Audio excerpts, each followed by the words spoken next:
जय श्री जगन्नाथ भाई मैंने सर्वप्रथम गुरुदेव गणपति और जगदम्बा को प्रणाम करी आज आम आम आस्ट्रो सेशन को आगू बढ़ेगा आम मानसागरी पद्धति पढ़ुचे मानसागरी पद्धतिर जो नैसर्गिक कारक तत्व को लेकिन पुरातन आचार्य माने विभिन्न प्रकार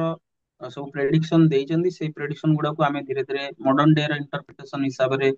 किभଳି भाବରେ ରହୁଛି ତାକୁ ନେଇକି ଆମେ ଆଲୋଚନା କରୁଥିଲେ ସେଇ ଆଲୋଚନାର କ୍ରମରେ ଆମେ ବିଭିନ୍ନ ପ୍ରକାର ନୈସର୍ଗିକ ଋତୁ ତିଥି ମାସ ଏଇ ସବୁ ଫଳକୁ ଆଲୋଚନା କରିସାରିଛେ ଅଲରେଡି ଆଜି ଆମେ ଗୋଟେ ଦିଟା ମେନ୍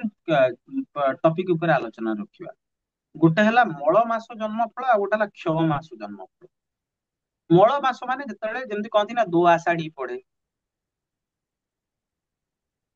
ଦୋ କାର୍ତ୍ତିକ ପଡେ ମାନେ ମାସଟା ଦି ମାସ ଯେତେବେଳେ ପଡେ ସେ ମାସରେ ଯଦି କୌଣସି ବ୍ୟକ୍ତି ଜନ୍ମ ହୁଏ ତାହେଲେ ବିଷୟରୁ ରହିତ ମାନସଗିରି ପଦ୍ଧତି କହୁଛି ସେଟା ବିଷୟରୁ ରହିତ କିନ୍ତୁ ଗୋଟେ କଥା ମନେ ରଖନ୍ତୁ ଗୋଟେ କୌଣସି ଜଜମେଣ୍ଟ ନବାକୁ ହେଲେ ବହୁତ କିଛି ଜିନିଷ ଦେଖିବାକୁ ପଡେ କିନ୍ତୁ ଯେହେତୁ ଆମେ ଗୋଟେ ଅ, ଇଏ ପଢୁଛେ କ୍ଲାସିକ ପଢୁଛେ କ୍ଲାସିକ ମାନେ ଓଲ୍ଡ ରେ ପୁରାତନ ଆଚାର୍ଯ୍ୟ ମାନେ କଣ ପରଖିଛନ୍ତି ଯୋଉ ଯୋଉ ପୁରାତନ ଆଚାର୍ଯ୍ୟ ମାନେ ଅଛନ୍ତି ସେମାନେ କଣ ଦେଖିଛନ୍ତି କି ମଳ ମାସରେ ଲୋକମାନେ